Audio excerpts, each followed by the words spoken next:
আসসালামু আলাইকুম সবাইকে। আজকে আমরা ফিজিক্সের যে ফার্স্ট পেপারটা ইনশাআল্লাহ রিভিশন শেষ করে ফেলবো। আমাদের বাকি আছে হচ্ছে চ্যাপ্টার 7, চ্যাপ্টার 9 এবং চ্যাপ্টার 10। গুরুত্বপূর্ণ চ্যাপ্টার, বাট ফুল সিলেবাসের চ্যাপ্টার, সো এখান থেকে স্পেসিফিক জিনিস পড়তে হবে। সব জিনিস পড়ার দরকার নাই রিভিশনের সময়। আসো আমরা চ্যাপ্টার 7 থেকে শুরু করি, কারণ এটা আমাদের শর্ট সিলেবাসে কিছু অংশ ছিল। স্থিতিস্থাপকতা, বিকৃতি, পীড়ন এবং সামনে নিয়ে আসবো, কিন্তু তার আগে আমাদের জানতে হবে কিছু সংজ্ঞা। কারণ কি, এখান থেকে বিগত বছরে প্রশ্ন করা হয়েছে। স্থিতিস্থাপকতা কাকে বলে তুমি সবাই জানো, এখান থেকে কিছু লাগবে না, তোমাকে জাস্ট মনে রাখতে হবে নিচের দিকে যে সংজ্ঞাগুলো আছে সেখানে কিছু কি পয়েন্ট, যেরকম নমনীয় বস্তু বা পূর্ণ স্থিতিস্থাপক বস্তু, পূর্ণ প্লাস্টিক বস্তু বা অস্থিতিস্থাপক বস্তু। মানে কি? বিকৃতি অস্থিতিস্থাপক, তোমাকে বুঝতে হবে প্লাস্টিক। প্লাস্টিক কি হয়? প্লাস্টিসিটি আছে, টানলে বলে। তাহলে পূর্ণ প্লাস্টিক কি তুমি এমন ভাবে বলতে যে সে আর আগের অবস্থায় ফিরে আসে নাই। এই যে বিকৃতিকারী বল অপসারণের পর যদি বস্তু প্রাথমিক অবস্থার পুনরাবৃত্তি না ঘটে, তখন তাকে বলা হয় নমনীয় বস্তু বা পূর্ণ প্লাস্টিক বস্তু বা অস্থিতিস্থাপক বস্তু। এটা খুবই গুরুত্বপূর্ণ, বিশেষ করে আমাদের এই নমনীয় বস্তুটা প্রচুর আসে, একদম সরাসরি এই লাইন থেকে প্রশ্ন আসে। পূর্ণ স্থিতিস্থাপক বস্তু কি? যার বিকৃতি শূন্য। মানে কি? টানছো, ঠিক একদম হুবহু আগের মতো চলে আসছে।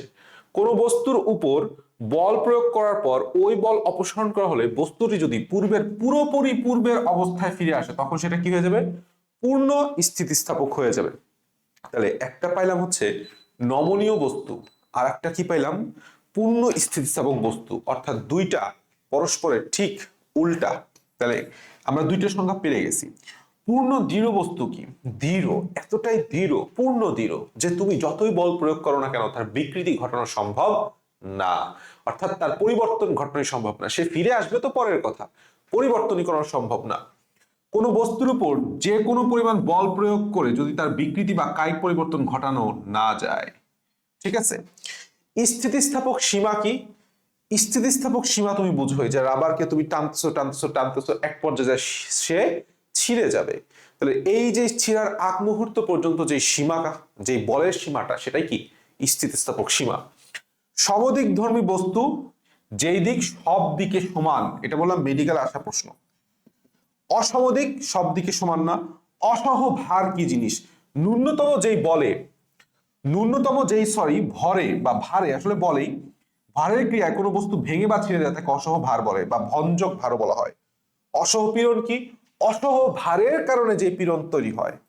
স্থিতিস্থাপক ক্লান্তি কি জিনিস? তুমি বুঝতে পারতেছো যে একটা রাবার তুমি যদি ক্রমাগত টানতে থাকো, এক পর্যায়ে সে বলে যায়, সেই কথাটাই বলছে এখানে স্থিতিস্থাপক ক্লান্তি।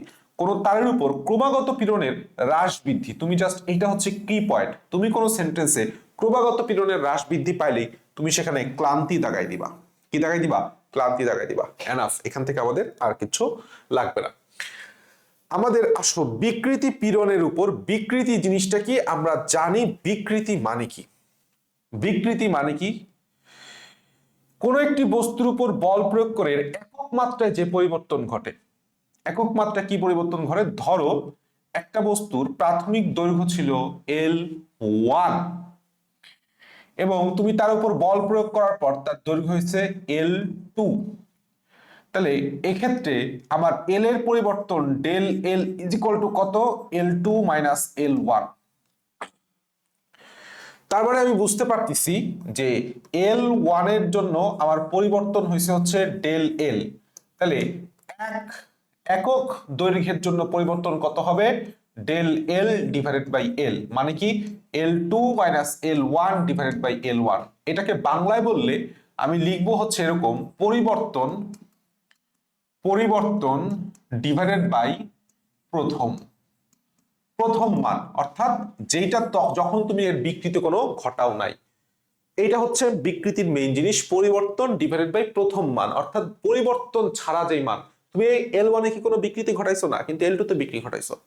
সো উপরে মনে রাখতে হবে L2 না ডেল এল, আর নিচে হচ্ছে L2 না L1। এরপরে খেয়াল করতে হবে যেহেতু দুইটাই L1 সমজাতীয় রাশির অনুপাত, এর কোনো মাত্রা এবং একক নাই, এবং তুমি বিকৃতি স্কেলার রাশি পীড়ন স্কেলার রাশি, পীড়ন বাই বিকৃতি সেটাও স্কেলার রাশি। আমরা আসতেছি ঠিক একইভাবে, তার বুঝতে পারতেছো যে আমার তাহলে বিকৃতি 3 প্রকার হবে: দৈর্ঘ্য, কৃন্তন বা আকার বা মোচড় বা ব্যাবর্তন বিকৃতি, এর অপর নামগুলো জানতে হবে, আর কিচ্ছু না, আয়তন বিকৃতি। আচ্ছা, পীড়ন মানে কি? কোন বস্তুর একক ক্ষেত্রফলের উপর প্রযুক্ত যে বলের মান। বুঝতে পারছো কথাটা? এখন পীড়ন আর কিচ্ছু না, পীড়ন মানে হচ্ছে চাপ, সোজা কথায় চাপ। পীড়নের এসআই একককে আমরা প্যাসকেল বলবো না, পীড়নকে আমরা লিখবো হচ্ছে F/A, ঠিক আছে, কিন্তু এর এসআই একক হচ্ছে নিউটন মিটার ইনভার্স টু। এটা খুবই খুবই খুবই গুরুত্বপূর্ণ। এবং পীড়নও কি বলছি? একটা স্কেলার রাশি। এখন যখন তুমি নিউটন মিটার ইনভার্স টু লিখতেছো রে ভাই, তখন এর মাত্রা নির্ণয় করা সোজা না। কারণ নিউটন মানে কি আমরা জানি, Newton F is equal two MA, that means KG MS inverse 2। তাহলে লিখলাম কেজি MS ইনভার্স 2 গুণ M ইনভার্স 2। তাহলে কি হয়? KG M inverse 1 second inverse 2, কেজির জন্য M, M এর জন্য L inverse 1 T inverse 2। This is আমার পীড়নের মাত্রা। তাহলে পীড়নের মাত্রা মুখস্থ করার কিছু নাই, আমাকে সূত্র থেকে বের করে নিয়ে আসতে হবে বা একক থেকে বের করে নিয়ে আসতে হবে। খুবই খুবই খুবই গুরুত্বপূর্ণ একটা মাত্রা। হুকের সূত্রটা খুবই গুরুত্বপূর্ণ, কারণ কি আমি তোমাকে বলি। হুক বলছে পীড়ন এবং বিকৃতি পরস্পরের সমানুপাতিক। এবং এই যে নিচের দিকে একটা কথা লেখা আছে, খুবই খুবই খুবই গুরুত্বপূর্ণ, সেটা হচ্ছে তাপমাত্রা বাড়ালে স্থিতিস্থাপকতা কি হয়? হ্রাস পায়, বা স্থিতিস্থাপক গুণাঙ্ক দুইটাই হ্রাস পায়। তাহলে আমি একটা জিনিস লিখে দিচ্ছি, খুব চমৎকার করে মনে রাখবা। তাপমাত্রা যদি বাড়াও, তুমি বুঝতেছো না, বইলে যাইতেছে না, তাপমাত্রা বাড়ালে রাবার বলে, যে কোনো কিছু তো বইলে যায়। বলে যাওয়া মানে কি? স্থিতিস্থাপক কতা হ্রাস পাওয়া। তাপমাত্রা বাড়ালে কি হয়? স্থিতি স্থাপকতা, স্থিতি স্থাপকতা অথবা অথবা স্থিতিস্থাপক গুণাঙ্ক দুইটাই কি হবে? হ্রাস পাবে। ব্যস্তানুপাতিক সম্পর্ক। Very very very much important, মুখস্থ রাখতে হবে। এখন স্থিতিস্থাপক গুণাঙ্ক তুমি বুঝতেই পারতেছো ভাই, যে স্থিতিস্থাপক গুণাঙ্কের একক হচ্ছে পীড়নের এককের সমান। কারণ কি? কারণ বিকৃতির কোনো একক নাই। কারণ আমরা জানি পীড়ন সমান সমান বিকৃতি বাই পীড়ন ইজ ইকুয়াল টু ধ্রুবক গুণ বিকৃতি। তাহলে আমার ধ্রুবকটা আসে হচ্ছে পীড়ন বাই বিকৃতি। এটাই কি বলা হয়? স্থিতিস্থাপক গুণাঙ্ক। 3 প্রকার গুণাঙ্ক আছে: দৈর্ঘ্য, দৃঢ়তা, আয়তন। মনে রাখতে হবে। অপর নামটা খুব গুরুত্বপূর্ণ, দৃঢ়তা বা কৃন্তন বা কাঠিন্যের গুণাঙ্ক। দৈর্ঘ্যের গুণাঙ্ককে বলা হয় ইয়ং গুণাঙ্ক। আমরা নেক্সট টপিকে সেটাই জানবো, স্থিতিস্থাপক গুণাঙ্ক আর পয়সনের অনুপাত। তো এই ক্ষেত্রে সবচেয়ে গুরুত্বপূর্ণ বিষয়টা হচ্ছে স্থিতিস্থাপক গুণাঙ্কের সমীকরণ y বা ইয়ং গুণাঙ্কের সমীকরণ y ইজ ইকুয়াল টু, সমীকরণটা সরাসরি প্রশ্ন আসবে। তো এইখানে সমীকরণ মুখস্থ করার কিছু নাই। তুমি জানো যে আমরা y ইজ ইকুয়াল টু যে কোনো বিকৃতি, যে কোনো গুণাঙ্ক, পীড়ন বাই কি? বিকৃতি। তো এক্ষেত্রে পীড়ন কি? F/A, বিকৃতিকে আমরা ধরছি ছোট হাতের l। l হচ্ছে দৈর্ঘ্যের পরিবর্তন, বাট আমি ধরি হচ্ছে ডেল l, তাহলে আমাদের বুঝতে সুবিধা হয়, আমার বেলায় বুঝতে সুবিধা হইতো। সো ডেল l তুমি বসায় দাও, নিচে হচ্ছে প্রকৃত l, বড় হাতের l। তাহলে F/A উল্টায় গুণ করে দিলে l ডেল l। f কে আমরা কি লিখি? একটা যদি তার হয়, তাহলে তারের নিচে তো আমরা ভর ঝুলাই, তার মানে mg/l, আর তারের ক্ষেত্রফল আমরা জানি pi square r del l। এই হচ্ছে মেইন সূত্র, এটা সেখান থেকে পাই। এখন তোমাকে মুখস্থ রাখতে হবে এইটাই, যে কৃন্তন, দৃঢ়তা, কাঠিন্যের গুণাঙ্ক, এটা হচ্ছে অপর নামগুলো লাগবে। আর আয়তন গুণাঙ্কের আরেকটা অপর নাম আছে, সরেয়া দিয়ে আরেকটা মনে রাখবা, অসংনম্যতা। আমি একটু পর আসতেছি, সরেয়া দিয়ে মনে রাখবা, তাহলেই হয়ে যাবে। এখন তাহলে বুঝতে হবে সংনম্যতা কি। আয়তন গুণাঙ্কের বিপরীত রাশিকে বলা হয় সংনম্যতা। Very very very much important. বাস, এনাফ, এখান থেকে আর কিছু লাগবে না। আমরা ইয়ং গুণাঙ্ক মুখস্থ করব জাস্ট 5টা পদার্থের। কয়টা? সরি, 6টা পদার্থের। ফার্স্টে মনে রাখবা ইলনি 20। ইলনি কি? 20 মানে কি? ইস্পাত, লোহা, নিকেল, তিনটাই হচ্ছে 20। ইলনির পরে আসবে হচ্ছে তমা, তাহলে 20 এর কম কত? 13। তোমার পরে আসবে হচ্ছে পিয়া, তোমার পরে কি আসবে? পিয়া। পিতে পিতল, এতে অ্যালুমিনিয়াম। দেখো 10 7, তাহলে এই দুটা 20, তারপরে 13, তারপরে 10, তারপরে 7। খুব চমৎকার করে মনে রাখা যায়। এবং অবশ্যই এর সাথে 10 to the power 10 newton metre inverse 2 গুণ অবস্থায় থাকবে, ঠিক আছে। তাহলে এইখান থেকে আসলে আমরা ইয়ং গুণাঙ্ক দিয়ে জানতে পারি নিচের কোনটা সবচেয়ে বেশি শক্তিশালী। পয়সনের অনুপাত কিছুই না, পার্শ্ব বিকৃতি ডিভাইডেড বাই দৈর্ঘ্য বিকৃতি। কথাটা মাথায় রাখতে হবে। কি বলছি? পার্শ্ব বিকৃতি ডিভাইডেড বাই দৈর্ঘ্য বিকৃতি, এটাকে বলা হয় পয়সনের অনুপাত। তো এখানে একটা গুরুত্বপূর্ণ কথা আছে, কিন্তু বেসিক জিনিসটা বুঝো। ধরো এটা একটা লম্বা তার। এখন লম্বা তারের উপর তুমি সেটুসে একটা ভর ঝুলাই দিছো। কি ঝুলাই দিছো? একটা ভর ঝুলাই দিছো। তার কারণে লম্বা তারটা কি হবে? নিচের দিক ঝুলে যাবে। নিচের দিক ঝুলবে কি করতে? এই যে সে প্রস্থগতভাবে চেপে যাবে, কিন্তু দৈর্ঘ্যগতভাবে লম্বা হয়ে যাবে।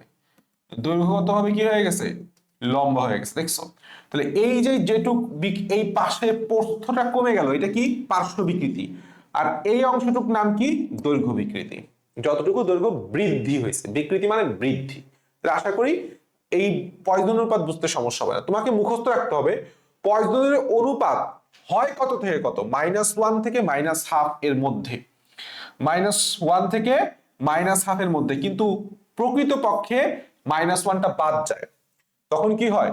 0.2 থেকে 0.4। এই জিনিসটা খুবই গুরুত্বপূর্ণ। সীমা ধরা হবে কত? এই যে ধাতব পদার্থের সীমা, একদম টানা মুখস্থ। 0 থেকে ½ এর মধ্যে মনে থাকবে। তোমাকে মনে রাখতে হবে যদি বলা হয় যে সিগমা এর মান কত থেকে কত পর্যন্ত হতে পারে, তোমাকে দেখাতে হবে -1/2 থেকে -1 থেকে ½ প্রকৃতপক্ষে বললে 0.2 to 0.4। আর অনুপাতের সীমা ধরা হয় কত? 0 থেকে ½ এর মধ্যে। এখান থেকে আমাদের আর কিছু লাগবে না।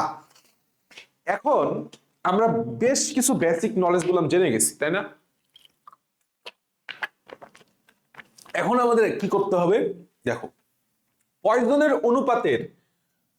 অনুপাত কি? দুইটা সমজাতীয় রাশির অনুপাত, বিকৃতি, তাই তো? তাহলে এটার কি কোনো একক হবে? একক হবে না। এটার কোনো মাত্রা হবে? মাত্রা হবে না। এখন আসো আমাদের ওয়ান অফ দ্য মোস্ট ঝামেলাপূর্ণ টপিক যে জায়গাটা, সেটা হচ্ছে আমাদের সান্দ্রতা এবং পৃষ্ঠটান। সান্দ্রতা মানে বুঝো সে তরল পদার্থের ঘর্ষণ, এটা হচ্ছে সান্দ্রতা।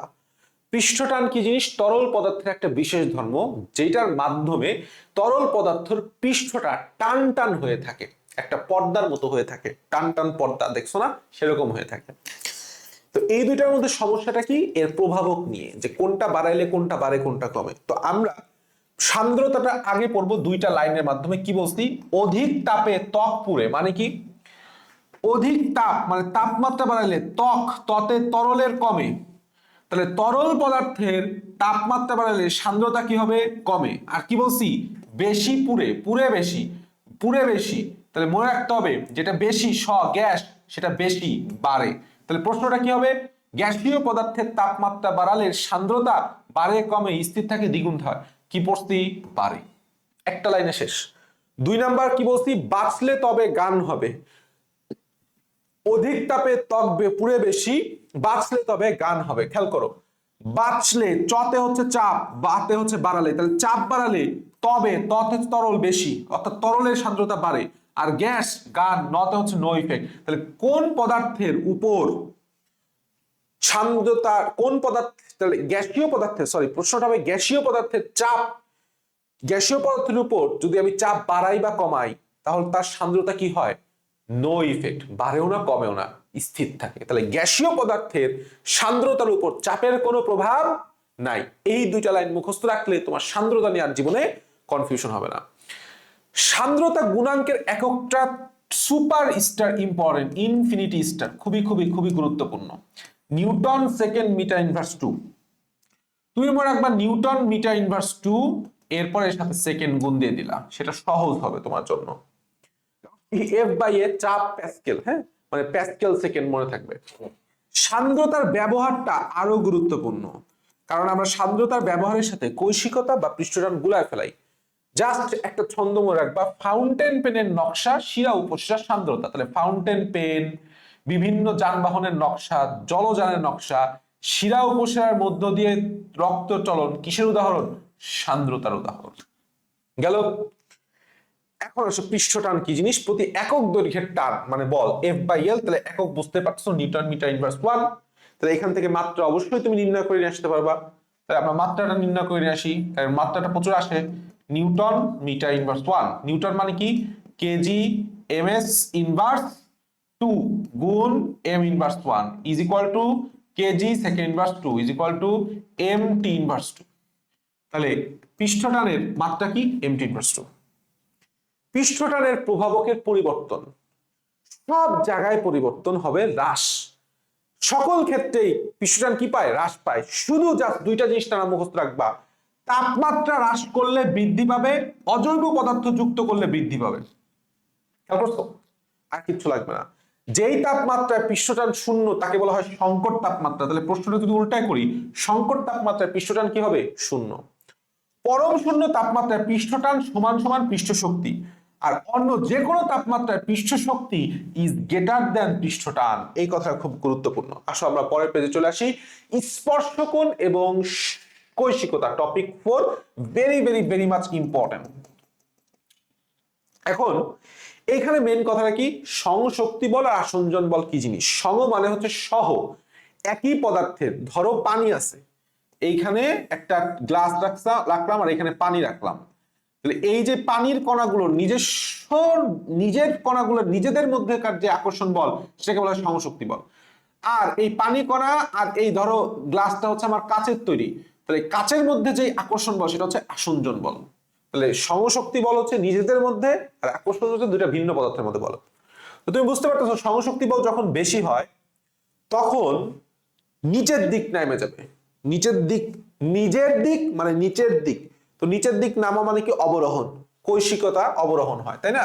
মানে তোমার সেটুসে নিচের দিক নামে, নিচের দিক নামে কি হয়? উত্তল হয়। মনে রাখতে হবে, যখন নিচের দিক নামবে তখন আমার এই পৃষ্ঠটা কি হবে? উত্তল হবে। কি হবে? পৃষ্ঠটা উত্তল হবে। দেখো এটা is greater than 90 degree. That's why সে আমার পৃষ্ঠটার যেই তলে অবস্থান করতে সেটাকে ভিজাবে না। উদাহরণ হচ্ছে কাচ পালক। উল্টা কথা চিন্তা করো, আসঞ্জন বল ইজ গ্রেটার দ্যান সংশক্তি বল হলে আরোহণ হয়। যেরকম পানির বেলায় কাচের মধ্যে রাখা তো উপরের দিক চলে যায়, হ্যাঁ উপরের দিক চলে যায়, কি হয়? আরোহণ যখন হবে তখন সেটা মনে রাখতে হবে অবতল হয়। এই যে তলটা কি তল হয়েছে? অবতল হয়েছে, অর্থাৎ ভিজাবে। এই দেখো theta is less than 90 degree. তো এটা খুব কমন সেন্স দিয়ে তুমি পারবা। মাধ্যম ভেদে স্পর্শকোণ তোমাকে মুখস্থ রাখতে হবে। কাঁচ সাধারণ পানি 8 ডিগ্রি, কাঁচ বিশুদ্ধ পানি 0 ডিগ্রি, রূপা পানি 90 ডিগ্রি, কাঁচ পারদ 140, কাঁচ বিশুদ্ধ পারদ 139। এটা আমি আবার বলতেছি, খুবই খুবই খুবই গুরুত্বপূর্ণ। আমরা নেক্সট টপিক চলে আসি, স্প্রিং ধ্রুবক। এখন স্প্রিং ধ্রুবক নিয়ে কিছু ব্যতিক্রম ধর্মী প্রশ্ন হয়। স্প্রিং ধ্রুবক নিয়ে কি হয়? কিছু ব্যতিক্রম ধর্মী প্রশ্ন হয়। ব্যতিক্রম ধর্মী মানে কি?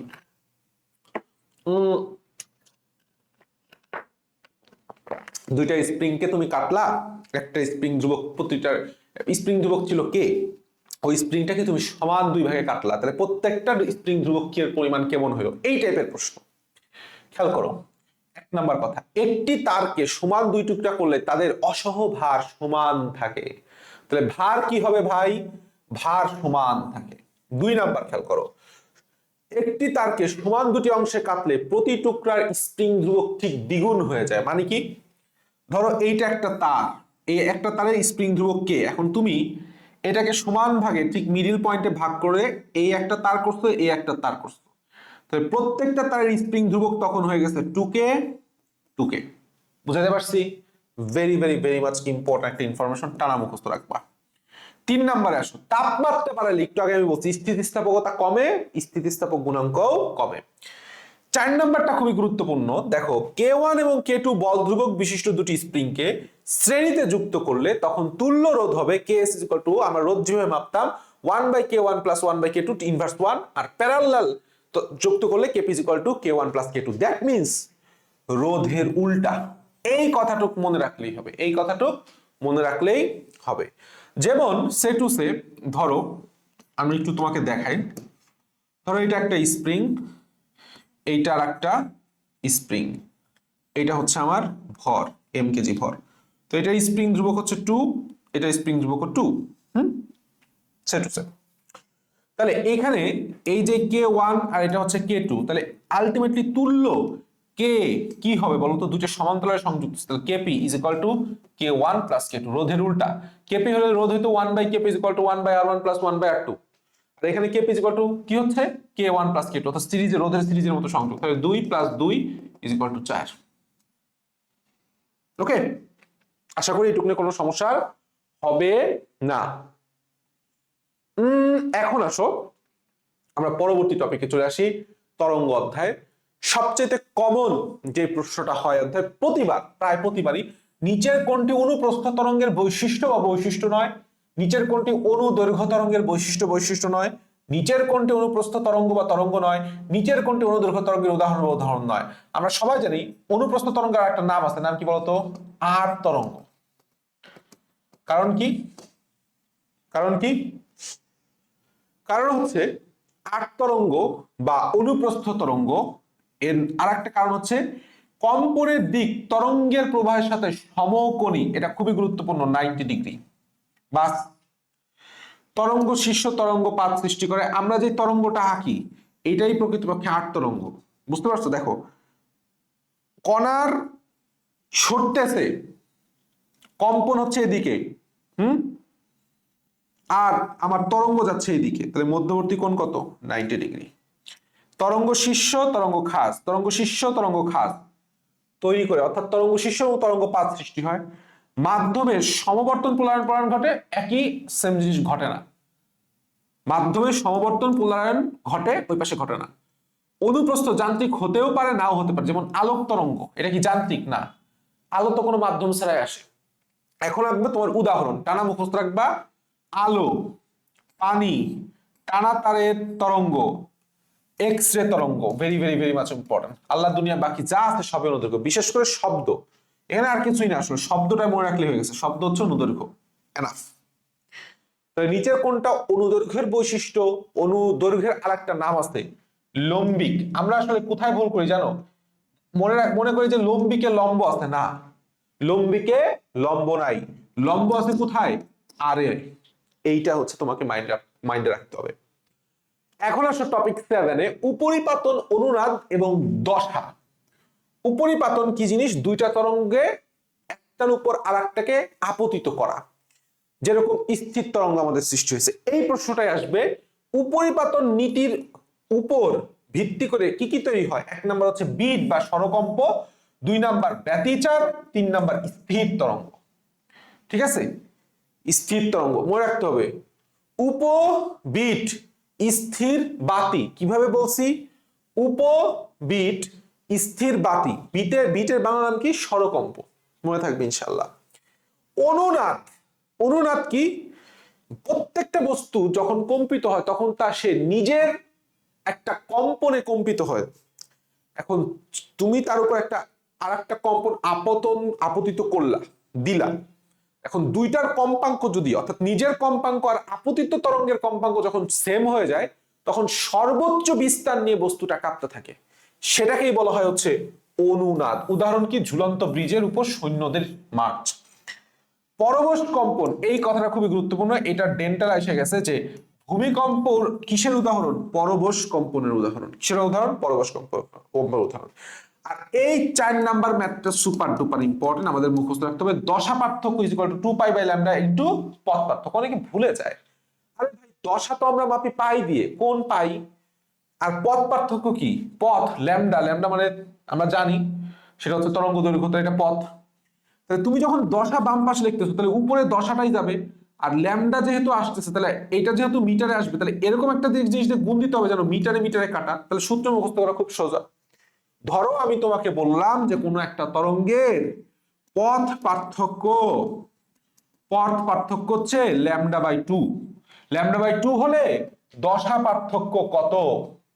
দশা পার্থক্য কত? তাহলে তুমি কি লিখবা? দশা পার্থক্য del is equal to 2π/λ is equal to λ/2। Lambda lambda কাটা, 2 কাটা, পাই। তাহলে দশা পার্থক্য কত? পাই, 180 ডিগ্রি। এই টাইপের প্রশ্ন খুবই সোজা, কিন্তু পুলাপান পরীক্ষা হলে এই সূত্রটারে উল্টায় ফেলায়। আগে পদ পার্থক্য লাগে, পরে দশা পার্থক্য লাগে। তুমি জাস্ট এই জিনিসটা মাথায় রাখলে আর জীবনে প্রশ্ন উল্টাবে না, এবং ইনশাল্লাহ আমরা খুব সহজে প্রশ্নটা উত্তর করে আসতে পারবো। এরপরের পৃষ্ঠা আসো। আমাদের তরঙ্গের মধ্যে সবচাইতে গুরুত্বপূর্ণ এবং সবচাইতে ভেজাল যে জায়গাটা, সেটা হচ্ছে শব্দের তীব্রতা। তীব্রতা মানে কি? তীব্রতার একটা সুন্দর সূত্র আছে, সেদিক যাবো না। আবার তীব্রতার এককটা পড়তে হবে ওয়াট মিটার ইনভার্স টু, এবং প্রমাণ তীব্রতা বলতে কি বোঝায় এটা খুবই গুরুত্বপূর্ণ। 1000 হার্জ কম্পাঙ্ক বিশিষ্ট এবং 10⁻⁻12 ওয়াট মিটার ইনভার্স টু তীব্রতাকে প্রমাণ তীব্রতা বলে। গেল।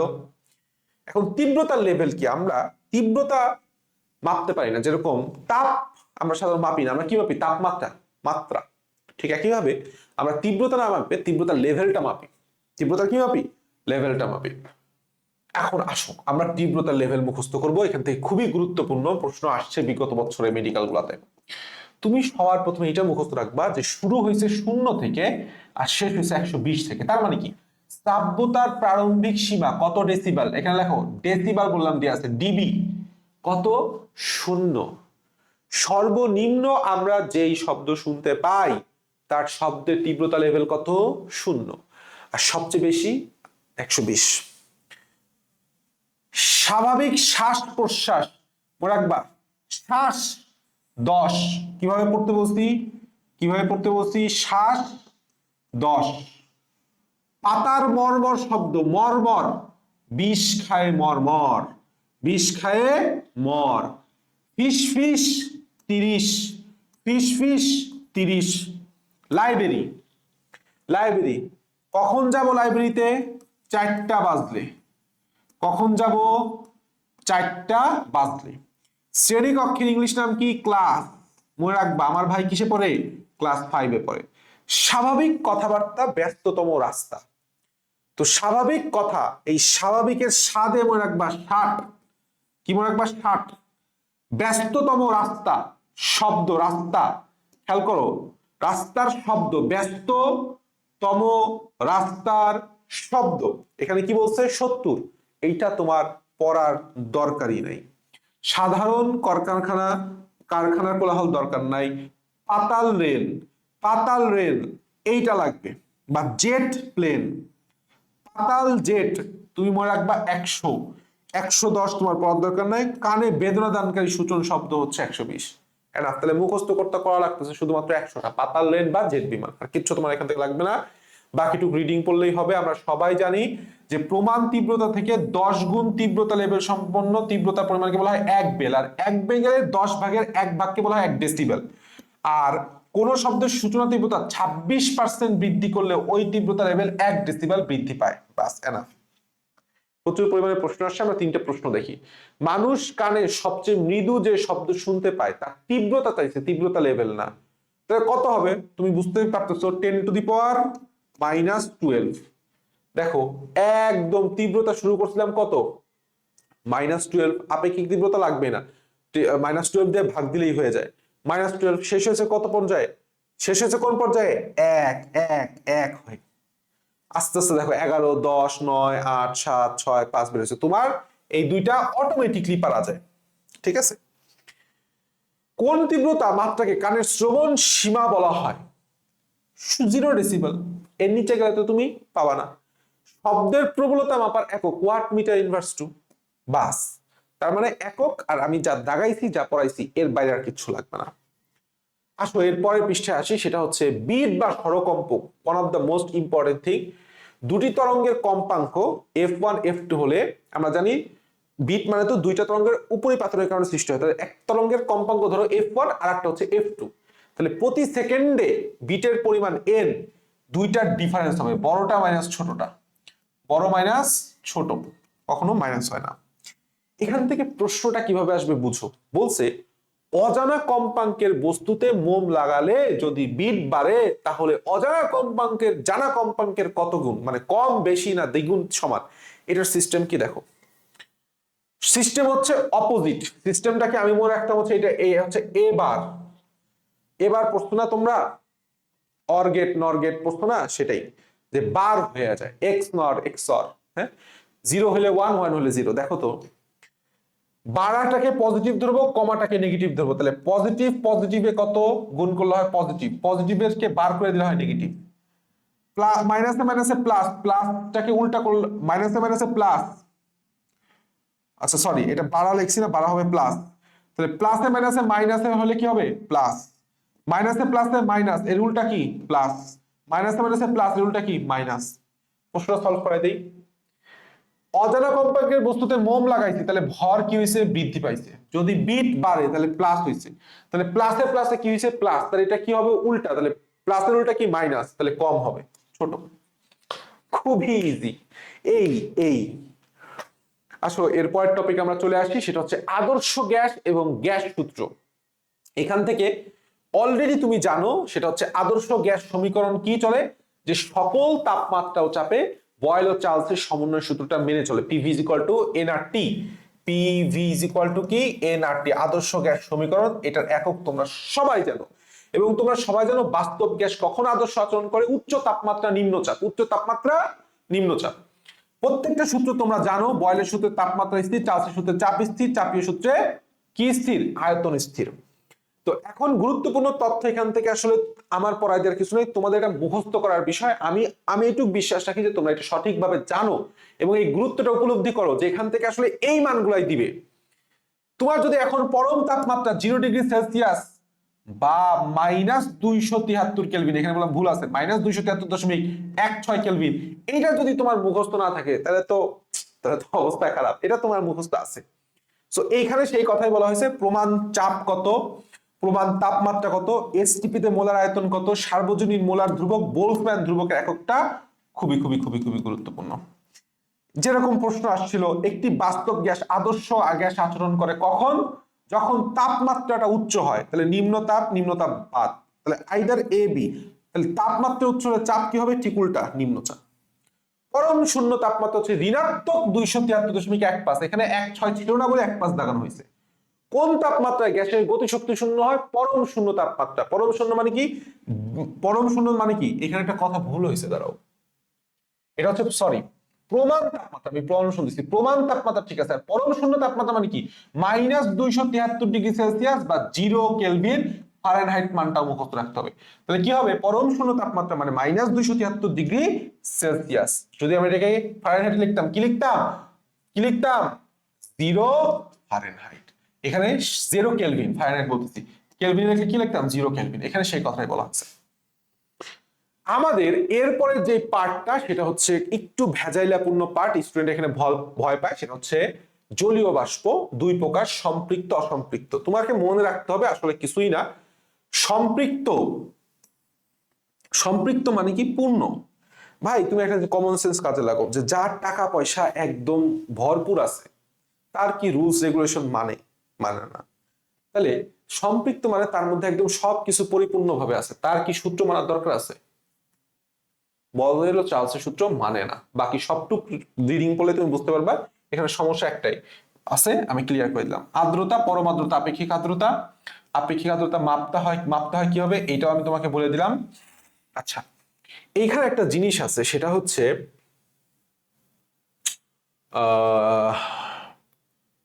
কই কই কই জ্যোতিষাঙ্কে জলীয় বাষ্পের চাপ, বায়ুর তাপমাত্রা সম্পৃক্ত জলীয় বাষ্পের চাপ। আচ্ছা এটা আমি একটু পরে আসছি, এই জায়গাটা very very very much important. এখান থেকে মেডিকেলে প্রশ্ন হয়েছে, এখান থেকে ডেন্টালেও প্রশ্ন হয়েছে, তো এই জায়গাটা ইম্পর্টেন্ট। দেখো বেশি তালেব্য সদে মনে রাখবা, শুষ্ক তালেব্য স, তাহলে বেশি হলে কি হবে শুষ্ক, তাহলে কম হলে কি হবে আর্দ্র, এটা অটোমেটিকলি পাওয়া যায়। ধীরে ধীরে বৃষ্টি হয়, ধীরে ধীরে কি হয় বৃষ্টি হয়, হঠাৎ ঝড় হয়, তাহলে আমার সাথে একবার পড়ো তো, শুষ্ক তালেব্য স বেশি, তাহলে শুষ্ক হইলে বেশি হইলে শুষ্ক, কম হইলে আর্দ্র। আচ্ছা ধীরে ধীরে বৃষ্টি হয়, হঠাৎ করে ঝড় হয়, ধীরে ধীরে বৃষ্টি হয়, হঠাৎ করে ঝড় হয়, মানে কি হঠাৎ করে কমে গেলে সেটা ঝড় হওয়ার সম্ভাবনা আছে, বাস আর কিছু এখান থেকে লাগবে না। এইখান থেকে এই যে ঘনীভবনের, এই যে বায়ুর জলীয় বাষ্পের ঘনীভবনের ফলাফল কি কি আছে, শিশির কুয়াশা বৃষ্টি, শিশির কুয়াশা বৃষ্টি, শিশির হচ্ছে ভাইয়ের নাম, বোনের একটা বোনের নাম কুয়াশা, একটা বোনের নাম বৃষ্টি, আমি এভাবে মনে রাখতাম। এখান থেকে আর কিচ্ছু লাগবে না, এই মানটা আমাদের লাগবে আর এই মানটা আমাদের লাগবে, কারণ এই মানটা আমাদের মেডিকেল 20-এ এসে গেছে। মেডিকেল 20-এর কোশ্চেন এটা। 100 ডিগ্রি সেলসিয়াস তাপমাত্রায় পানির বাষ্পের চাপ হয় 760 মিলিমিটার মার্কারি, আর 0 ডিগ্রি সেলসিয়াস তাপমাত্রায় সম্পৃক্ত জলীয় বাষ্পের চাপ হয় 4.58 মিলিমিটার মার্কারি। আমি এই যে একটু বললাম, খুব কম সময়ে কম্প্যাক্টলি গুছাই দিছি না? এইটুকের পরে তুমি জাস্ট দাগানো লাইনগুলো পড়ো, এই টোটাল 3টা চ্যাপ্টার খালাস। ঠিক আছে, বেস্ট অফ লাক, টাটা।